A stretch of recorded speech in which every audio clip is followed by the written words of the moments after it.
মুসলিম বঙ্গের মানুষদের জন্য জুলাই ২০২৪ ছিল আল্লাহর পক্ষ থেকে এক মহানিদর্শন।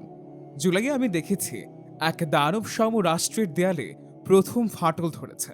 জুলাইয়ে আমি দেখেছি লাঠি আর বুলেটের ভয়কে থুতু মেরে রাস্তায় নামা কিছু অচেনা মুখ। আমি জানি না তারা কারা। কোনো ব্যানারে তাদের ছবি ছিল না, কোনো বড় নেতা তাদের নাম নেয়নি, কিন্তু তারা এসেছিল। কেউ চোখ হারিয়েছে, কেউ হাঁটতে পারবে না আর কোনোদিন, কেউ বা ফিরে যায়নি, শহীদ হয়েছে রাস্তায়। আমি দেখেছি জুলাই হঠাৎ আকাশ কালো হয়ে আসেনি, আকাশ খুলে গিয়েছিল।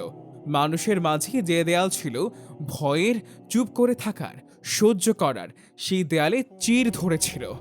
লোকেরা চিৎকার করে বলে উঠেছিল, আমরা আর চুপ থাকবো না। জুলাই আমাদের শিখিয়েছে আল্লাহ চাইলে দৃশ্যপট বদলে যেতে পারে এক রাতে। যার জন্য আমরা বছর ধরে কাঁদছিলাম, যার জন্য আমরা বলতাম আসলে তো কিছু হবে না, তা এক ঝটকায় সত্যি হয়ে গেল। তবে এই দেখা যেন শেষ না হয় চোখের দেখা হয়ে, এই অনুভব যেন পলকে মুছে না যায় ফেসবুকের নিউজ ফিডে। এই জুলাই হোক একটি সূচনা, এই হোক আমাদের ফেরা আল্লাহর দিকে, সাহসের দিকে, সত্যের দিকে। জুলাইতে আমি শুধু একটা মাস দেখিনি, আমি দেখেছি আল্লাহর হাত কিভাবে ইতিহাস লেখে। আমি দেখেছি কাঁদতে কাঁদতে সাহসী হয়ে ওঠা মায়েদের, যারা সন্তান হারিয়েও বলেন আমার ছেলেটা শহীদ হয়েছে, আমি কাঁদছি কিন্তু গর্বে কাঁদছি। আমি দেখেছি সেই বাবাদের, যারা ছেলের জানাজার পর আকাশের দিকে তাকিয়ে বলেছে তুমি যাকে নিয়েছো তার বদলে আমাকে ইসলাম দাও। হে আল্লাহ! আমি দেখেছি ফিরআউনের মুখে বিষাক্ত চুপ, যে ফিরআউন ১ বছর আগেও গর্জে উঠত, আজ তার কণ্ঠ নিঃশব্দ।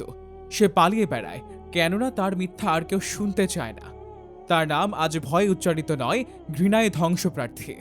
আমাদের মনে রাখতে হবে, আল্লাহ কখনো কেবল জালিমদের ধ্বংস করে দিতেই কাহিনী শেষ করেন না। তিনি অপেক্ষা করেন জাগরণটাকে স্থায়ী করার জন্য, দাওয়াহকে প্রতিষ্ঠা করার জন্য, তাকওয়াকে পথনির্দেশক বানানোর জন্য। তাই আমি বলি, জুলাইতে আমরা যা দেখেছি তা শুধু ক্যামেরার ফুটেজ নয়, তা সাক্ষ্য যে আল্লাহ এখনও আমাদের দিকে তাকিয়ে আছেন। এখনও এই জনপদের মানুষদের জন্য তিনি হিদায়াতের দরজা খুলে রেখেছেন। মুসলিম বঙ্গের মানুষদের জন্য জুলাই ২০২৪ ছিল আল্লাহর পক্ষ থেকে এক মহা নিদর্শন। তোমরা নিরাশ হইও না, দুঃখ করো না। যদি তোমরা মুমিন হও তবে তোমরাই বিজয়ী হবে। সূরা আল ইমরান আয়াত ১৩৯। তানজিব সাজিদ। আসসালামু আলাইকুম রহমতুল্লাহি ওয়া বারাকাতুহু। আপনারা যেমনটি জানেন, আসমানের আয়োজন একটি অলাভজনক প্রতিষ্ঠান, আর আমরা আমাদের ভিডিওতে কোনো বিজ্ঞাপন চালাই না। আলহামদুলিল্লাহ, দাওয়ার এই আলোর পথে আপনিও হন আমাদের সঙ্গে। সাবস্ক্রাইব করুন আসমানের আয়োজনের ইউটিউব এবং মাহফিল চ্যানেলে, আর ছড়িয়ে দিন আল্লাহ সুবহানাহু ওয়া তাআলার আয়োজন, আসমানের আয়োজন, দুনিয়ার আবেশে আসমানের আয়োজনে।